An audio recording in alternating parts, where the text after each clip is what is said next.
Can't go wrong with a little Bruno Mars. Bruno Mars. Good morning, everybody. Happy Monday. Spirit fingers, dance move, whatever you got going on over there.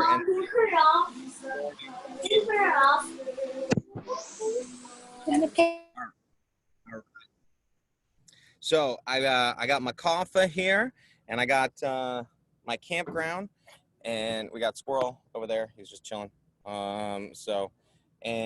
Here is our little spot for today. We are, where are we? We are up in Jackson, California. If anybody knows where Jackson is up in Amador. And there's my dad. Say hi, Dad. So we are getting ready to head up to Utica Reservoir. I don't know. So I don't know where we're going, but on the way we're going to go up to probably stop at Mercer Caverns and Big Trees. You know, the Sequoia big trees, the big giant trees that are up here, and that's on the way. So we'll probably do a little pit stop there on the way, and hopefully we'll get service up in that area. So today kind of want to shift gears. I want to have a leadership conversation with you guys. Are you guys down for have a leadership talk? So like a little bit of a no holds bar. I've had some interesting conversations over the last few weeks.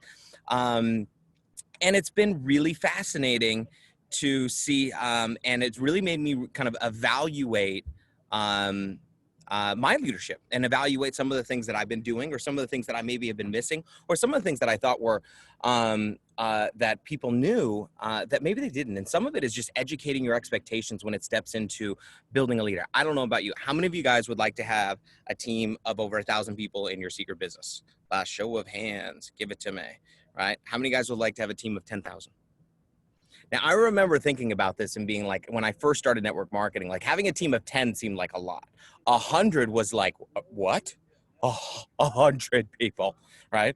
And then thinking about 1,000 or 10,000 or 100. I remember going to one of my first presentations, and one of the guys he would print out his genealogy. And he would print it out in big font, and he would just flip through it at the end of his presentation, be like, like a book, like a phone book. And he'd be like, these are all the people that are part of my business that contribute to my income. And I remember going like, oh my Lord, like this is crazy. And so building large organizations, I think it's really relevant to talk about leadership, but I want to talk about leadership inside of network marketing, because there are some different pieces of it that I think are important inside of our profession when it comes to growing a large organization. And I want everybody here, a part of this organization, to have some of the foundational lessons that I thought were kind of commonplace, but sometimes apparently are not. So, because apparently common sense isn't very common all the time. But so first off, okay, some kind of like do's and don'ts here in this. So write this in your notes. Okay, negative goes up, positive goes everywhere. Negative goes up, positive goes everywhere. We used to say negative goes up, positive goes down, but your up wants to hear positive too. So now what do I mean by that? Is when you have challenges in your business, when you have negativity in your business, when you have something that happens that could be conceived as negative, that information needs to go up. Okay, you do not. The surefire way to kill your business is to take a personal experience that has nothing to do with anybody else in your organization and push it down into your organization. And an easy way to kind of think about this is, I think a lot of people we're looking for relatedness, number one, but the other thing is a lot of people are looking for people to agree with them that they're right for being whatever it is upset. And it's very easy to get agreement from people who look up to you. So if I go to you and say, man, Trish is just the worst, which none of you guys would agree with, obviously, right? But if you didn't know Trish, right, and you knew me, and I go to you and I was like, God, Trish, she is just the worst. You know, if you love me and respect me and look up to me, you'd be like, yeah, Trish, she's yeah, I mean, right? I know, I can't believe she said what, you know, like it's easy to create that because a lot of times we're looking for validation to our feelings. This is really important as a leadership lesson. You do not use your organization to validate your feelings in network marketing, ever. I'm going to repeat that. Ever. Negative goes up. If you got a challenge, and now remember, most of the things in our business, we have real challenges inside of network marketing. Would you guys agree? Are there real problems? Yeah. Are there real problems in any business? Okay. So, and now one of the things is the problems that we experience inside of network marketing are, in my opinion, relatively small to the business challenges you experience of owning a traditional business. And for those of you guys that have been traditional business owners, a lot of times you know exactly what I'm talking about, right? So ours are relatively small. The challenge is a lot of people that build network marketing never built traditional businesses. So the things that seem to be big problems here seem to be bigger than they really are when they're really not, okay? So negative goes up. Which direction does negative go? Boom, up. Come talk to us. All right. Now, positive goes everywhere. The reason why I say that is because if the only thing you're bringing to your upline is negative, you know, a lot of times when you're calling, they're like, oh, here she comes again. So you bring the good and bring it all. And so we want to hear it all. We want to get it all. Okay. That's one thing. Second thing is this, write this down in your notes. Okay. Write down the word de-edification. De-edification. And I want you to circle it. I want you to cross it out. Circle and cross it out. De-edification. If you're going to choose to be a leader inside of network marketing, you no longer, you forfeit the right to de-edify people inside of your business. You just don't get the right to. Now, you're more than welcome to. And it's funny that this even has to be a conversation. Okay. So, but this is really important. We all have our own personal businesses, but we're all operating inside of a company where we have different groups: sideline, upline, left line, downline, all kinds of organizations, right? So, and one of the things that I love about this particular group is the supportive nature and collective nature of this entire company and this entire group of people. It's one of my favorite things that I've ever seen. Okay. So, but I want you to be really careful. If you're hearing something that you kind of shut it down and stop it as quickly as possible. This will happen inside of your organization, okay? And it'll happen as you grow a large organization. One of the things that's really important here is because once it kind of gets in, it's really difficult to get out. It's kind of like, let's take a big, I got a 5-gallon jug here of water. And in this 5-gallon jug of water, I want you to think about the 5-gallon jug of water. My light's gone. Hold on one second. Inside this 5-gallon jug of water, it's fresh, it's clean. We just got it out of the reservoir. And I take 1 drop of urine and I drop it into the 5-gallon jug. How many of you guys are going to be really excited about drinking that water? Right? Now, it's just one drop of urine. It's just one. That's all. You know, I mean, just 1 drop. It's 5 gallons, 1 drop of urine. But let me ask you a question. How do you get the urine out? You can't. Once it's in there, right? It's just, you can't get it out, right? So I want you to be thinking about this is, am I kind of urinating in my own stream? Meaning, as we say, right, is, am I pissing? Now, this is a graphic example, and I'm using it specific on purpose because I want you to be thinking about that. Is you wouldn't let somebody walk into your house and pee all over your furniture, but sometimes we'll let people walk into our minds and pee all over our head, you know, and it's negativity and it's gross and it's right. And so what we need to do is we need to cut it. We need to stop it. We need to move on from it. So, but just keeping in mind and paying attention to this stuff is really important. Okay. But from a leadership standpoint, this is one of those things that is so important. As you're growing your business, we have a past, we have a present, we have a future inside of our business. And most of the time in our leadership, what we're doing is we're really looking to redirect focus. And this is why new people are the lifeblood of our business. And I talked about this because new people don't have a past inside of their business. They only have a future to look forward to. And when people start getting into the business and they get, by the way, the most dangerous years, I just want you guys to know, the most dangerous years inside of a network marketing profession is between year 2 and year 3. Is the most dangerous of any leadership position inside of a company. I'm not talking about the people who grow an organization. I'm not talking about the people who never did anything. I'm talking about the people who get some growth. In your first year in any company that you participate with, you don't have a real attrition in your business that is a normalized attrition for network marketing because people haven't been long enough to actually quit the business, okay? So what ends up happening is that everything in your really first year is addition.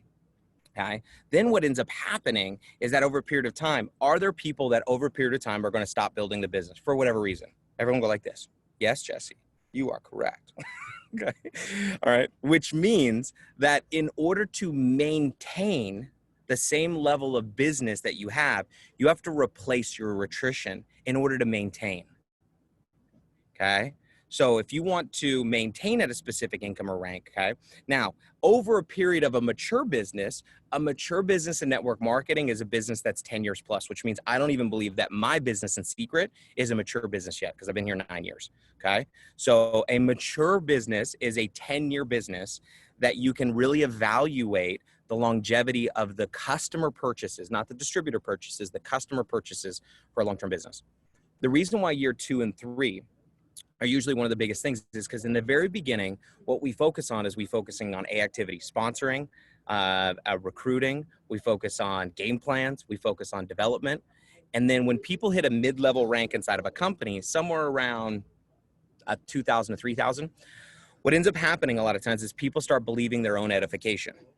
Okay. So you gotta look at my pen. I got a big pen here. Check me out. I got a big pen. Pay attention to me. I got a big pen. And it's like, your pen isn't gonna buy you nothing. I'm just letting you know. You can't go to the grocery store and be like, check out my pen. How about these groceries? Your pen title is not your level of leadership, I can tell you. So first off, okay. But the other thing is that every single seasoned networker that I've ever met has to know what it's like to gain momentum and lose momentum and then learn how to gain it again.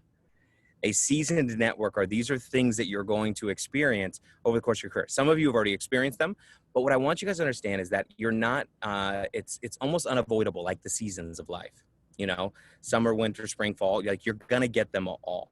And every one of us is in different seasons of our career.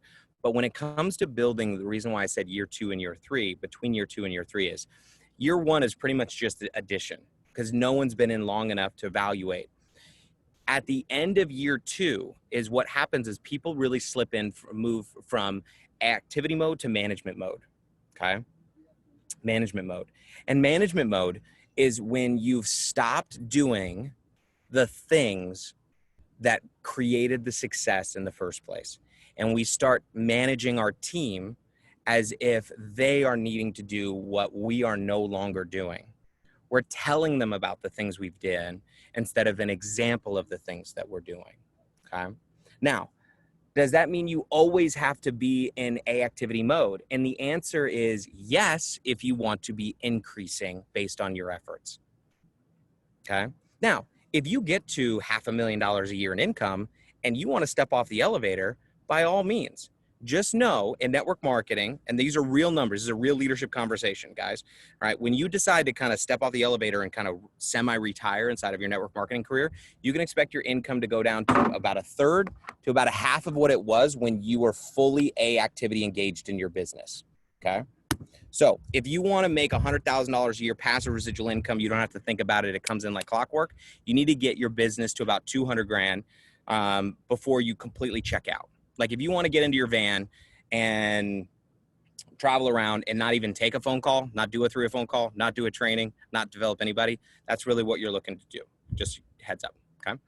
So, but when it comes to the people start evaluating, I want you guys to remember is to stay in activity mode of where it is. And this is a great lesson for me because over the course of the weekend, I did a Facebook Live over in Tahoe.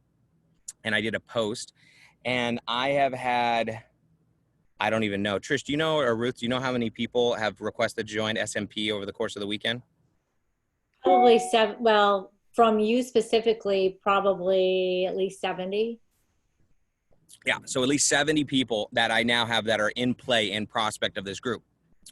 All I've been doing is having conversations with people, and a lot of people that I haven't had conversations with forever about the business. And what's so exciting about it is talking to them about a strategy for building online and tools for building online. So these are conversations of new activities with new conversations that we're having with people, okay? But when it comes to your leadership, okay? So I want you to make sure you understand that everybody is going to come to you And most of the time when they're coming to you, they're going to be coming to you with concerns about uncertainty. They're looking for certainty most of the time. Okay? Certainty and significance are two of the big needs that your organization is going to be coming to you with, right? So the reason why, like I said, between year 2 and year 3 is one of the most challenging years for a network marketer is because they're starting to get people that are evaluating, that have put time into the business, whether or not the business is worth continuing to build. And this happens in every organization where people put in a year worth of time and then they reevaluate. And what most people do is they look for what seems to be simpler, easier. You guys have heard this. The grass is always greener on the other side, or no, the grass is greener where you water it, and all that stuff. And none of that stuff is really true, right? When it comes to network marketing. All right. Here's what's happened. Most people inside of network marketing, how many of you guys have seen or heard of people that move from company to company to company to company? They call them company jumpers, right? So, and a lot of the people that do this, they're great people. And it really kind of fascinated me for a while because my first company I was with for 9 years, and I'll be with Seacret forever. So for me, I've got 2 companies under my belt. And this is it for me. Like I'm ride or die. That's where I'm at. So, but what I love about it is I've been evaluating. I was like, why do people do this? And I figured it out. And the reason why is they believe that the honeymoon stage of network marketing is a forever stage of network marketing. And it is not. For those of you guys that have been married, how many of you guys know what I'm talking about, right? Like there's a different process from the honeymoon stage when you're first dating in that first 6 to 12 months than being in a relationship for 10 years, 20 years, 30 years. It's a different relationship. Now, it can be even more fulfilling and more gratifying, but it's different. The reason why is when people get into a network marketing company in the very beginning, it's the honeymoon phase at the beginning because everything is new, exciting. Oh, different. Oh, this is different trainer. Never heard that before. Oh my God, right? Oh, it's a new product I'm trying. It's a new, different training. Oh my God, they have this. My company didn't. There's all that little newness that ends up happening in the beginning, and we're really kind of evaluating from both standpoints. So there's that honeymoon phase. And everything is addition. In the first 6 months, no one's quit. They haven't been in long enough to quit. You don't have any real attrition yet. So I want you guys to understand this because now that this organization has been in around 6 months, is preparing the leadership level here for this. Because one of the things that I've noticed in my career, getting people from new to that mid-level leader, but we want to take people from 2,000 a month to 20,000 a month. And I don't know about you, but that's the game I want to play. So 2,000 a month is an amazing income inside of network marketing. And this is not like, oh, that's not enough or it's not good enough or anything like that. But what we want to do is we want to develop layers of leadership. So what does that mean? Okay. What that means is that if you're going to be a leader inside of this business is one of those things where you have to show up, whether you feel like it or not. You have to step up a lot of times, whether you feel like it or not. And write this in your notes. The number one paid skill I have is problem solving. Number one paid skill I have is problem solving. So I want you to evaluate this when it comes to this. There's going to be a myriad of challenges that's going to come to you over the course of your career. Okay? And I want you to think about these challenges that people are going to bring you as it's kind of like they have this little ember in their hands, right? So this smoldering little ember, right? And they're coming to bring it to you and they're going like, look at this thing. And you have 2 buckets, right? Pitchers. One of those pitchers has water in it. The other pitcher has gasoline. And every time someone comes to you with something, a small little ember, you've got one of 2 choices. You can pour water on that sucker, or you can pour gasoline on that, right? And are we putting it out, or are we making it bigger, right? And making things bigger or making things smaller. That's one of the things that's really important when it comes to leadership, when it comes to building out your organization. And is this. The goal here is to go, okay, how many of these challenges can I solve? You are going to be a problem solver. Now, what a lot of people do is they realize they're like, man, in the beginning of my business, it was so fun. I was just doing this, I was just doing that, because you were in the very first phase of your business. Leadership is a completely different phase. This is why a lot of people don't go out there and earn 20, 30, 50, $100,000 a month in network marketing, is because it's challenging. It is, because what are we doing most of the time? Putting out fires, dealing with challenges, getting creative, finding solutions, right? And our jobs here is to help navigate people through that. Now, in this is really important. What you're experiencing in your business, this is the one of the best nuggets I can give you in leadership, and we'll wrap up here today. You have to simultaneously hold on to your frustration while being excited for new people with where they are. This is a weird thing to simultaneously hold on to. I'll give you an example, right? So how many of you guys, all right. So now everybody, you could close your eyes so no one else can see what your response is, and you can show your hand. How many of you guys are frustrated with your rank inside of Seacret? Like you're frustrated. Show of hands. Okay, everyone put your hands down. Okay, you can uncover your eyes. It's every one of you, by the way, in case you didn't know, including myself, right? I don't care what rank you're at, you're pissed off pretty much all the time. Like you always want to be at the next rank. True or true? True, right? So there's always the next rank. I could be further, I could be. So what ends up happening is this. I want you to think about this. Let's say you would go Royale. And whether you hit Royale, maintain Royale, staying at Royale, so it doesn't really matter. I'm talking about you hit Royale, but you always want to be further. So what happens is you're frustrated about Royale. Like Royale for you is frustration. That's the feeling, the emotion that you have about Royale. Royale. Everybody in your business is attempting to get where you are. You guys got to understand that. They're attempting to get to where you are. And if your experience of Royale is, it's not exciting, They're like, because they got to look up to you. If every time they were like, well, Jess, what's Blue Diamond like? And I was like, man, it's been forever. Like I haven't, like I can't even believe it sucks. Now, granted, Blue Diamond doesn't suck. I'm just letting you know, right? But I'm not Blue Diamond most of the time. I'm Blue Diamond, Diamond, Blue Diamond, Blue Diamond, all that other stuff. But it's not even about the ranks there. If you look miserable at the rank that your team is attempting to get to,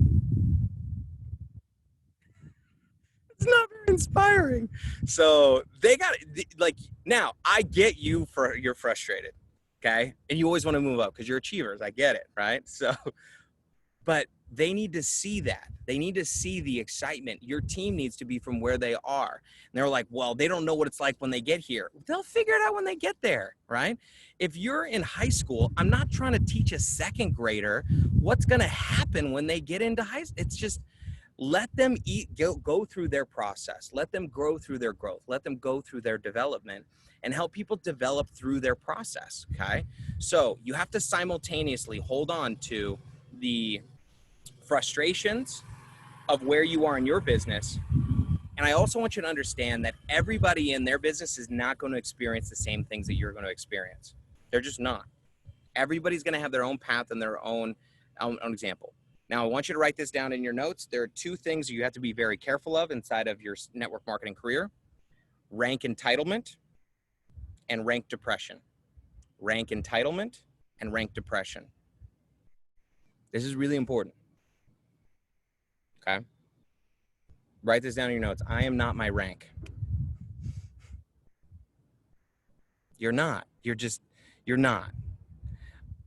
And I was very guilty of this over the course of my career, is attaching my identity to my rank. That is like who I was.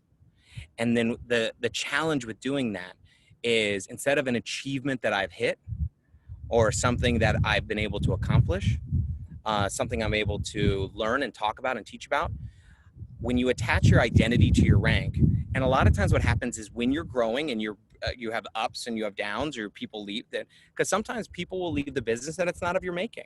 Something happened in their life or personal life or something, and all of a sudden maybe your rank for a period of time is no longer the rank that you hit at your top rank. But if your identity is I'm a silver and you've dropped down to bronze, but you're thinking to yourself I'm a silver, and you're wrapped up in that, and you're building your way back up or moving back on, which is normal inside of our career, inside of our profession, right?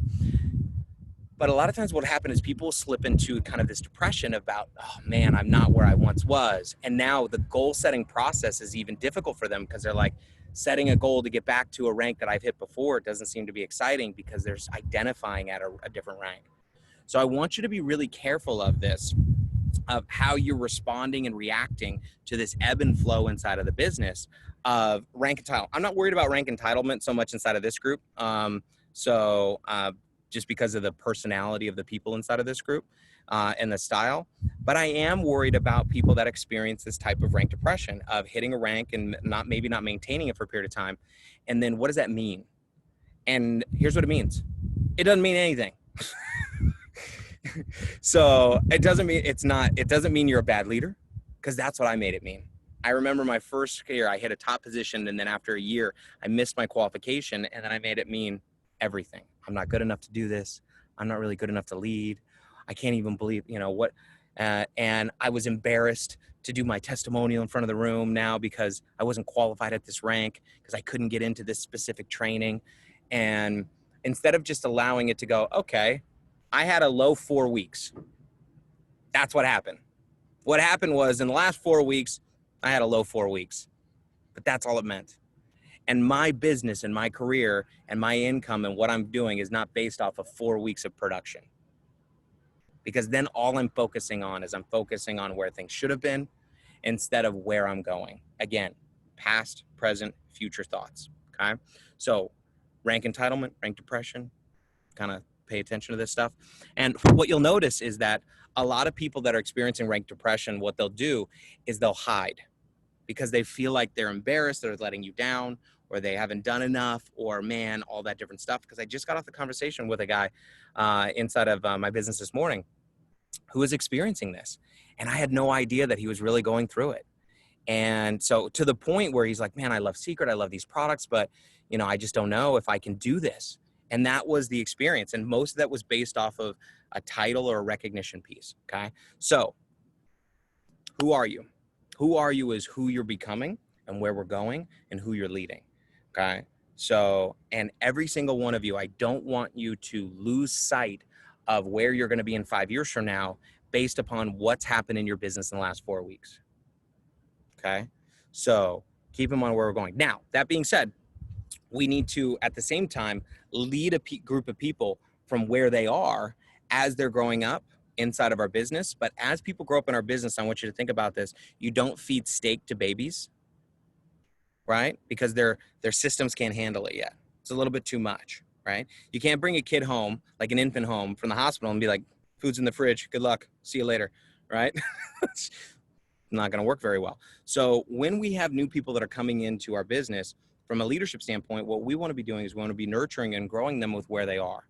And as they're going to develop through this process, but problem solving, negativity, de-edification, these are all things that I want to make sure that this organization we are going to lead. In my opinion, this is my personal opinion, and I might be a little bit biased because I love you guys. I believe that this organization is the organization that's going to lead North America into the future of not just Seacret, of network marketing. And that's what I see. That's the vision that I see for this group. I've seen is this profession is dying for a different level and style of leadership. The entire profession. I'm talking about this entire profession is looking for leaders that lead from a place of service, lead from their heart, lead from a space of integrity, lead from a space of, of not overhyping, not all the BS that we see in this crazy world, but giving real practical stuff. So giving growth, but also giving the how-tos, because usually it's either one or the other. And that's why I'm so proud of this group of people, but we're going to lead better than any group has ever led in this profession. Now, what is that? That requires us as individuals to really take a look at, okay, all right, how am I leading? How can I be an example? Where can I, step up in my leadership game? What's the next book that I need to read? Where's the next place that I can really, help my organization? So because as you grow, you become more. And as you become more, you can give more and you can grow more and you can serve more and you can do more. And what we need in this organization is what I'm excited about. I'm just letting you guys know is not, and don't get me wrong. I love Trish and I love Ruth. But like Kelsey, like I can't wait to be speaking on your Zooms where people are like, I'm on Team Kelsey. Like that, like that's my leader, Kelsey. Do you even know this girl? Oh my God. Like, and people are going to talk about you because the impact that you've made on their life, like the way that many people are talking here about Ruth and Trish. That's the thing I'm excited about, is where people go, oh my God, I'm on Carla's team. Have you met Jessica? This woman is beyond. Like, she has taught me so much in my life. Have you, Jennifer? You don't know Jennifer? Oh my God, you have to join this group. You have to meet these people. These people just have a different level of depth to them. They have a different level of understanding, of belief, of passion. I've never seen a group of people that were so committed to people's growth and it's just like, I'm so blessed to be a part of this organization. That's what people are going to say about you. That's what they're going to say about you. And that's the stuff that I'm so excited about, because that's what we're developing here. I am not interested in developing followers. I don't know about you. No interest in it. I've had plenty of people follow me. And so it's not the game I'm up for. The game we're up for here is developing leaders. So there's a little shot in your arm for Monday. I'm a little fired up, just in case you guys couldn't tell. So let's go and let's go get it. Ruth, Trish, anything you guys want to add to the funness for today? Oh, it's Monday. Make sure Mondays are very important days. You should be logging in. Where's your rank meter? What do you got? We've got, so usually most of you have some volume in there from the red line and purchase from the convention until August 31st. It's going to help you rank up. So make sure you're checking your rank meters. Make sure you're active, qualified, all that jazz tonight as we click over to the new week. Thank you so much, Jesse. It was an amazing way to start our week. And we have a really important training tonight on our team call. We've restructured some of the things in our back office, in our training office. So make sure you're on, make sure your teams are on, because some important things we want to share with you tonight. Perfect. And it's time. This is time, guys. Social networking professionals, Sea Life Nation, Sea Life Sciences. Let's get these ATM groups flying. Can't wait to add, tag, and message a whole lot more people. My goal is to put over 100 people personally into that group here in these first 7 days, as I've really kind of been promoting this, and get people flying in there. And here's the thing. There's going to be so many people that are going to be flooding in this group, and we need this collective as we're building this together, leading through this. So, massive love to you guys. The Greatest Showman songs. Perfect. That's where we're kicking off tomorrow. That's going to happen. All right. Bye, guys. Awesome. Bye.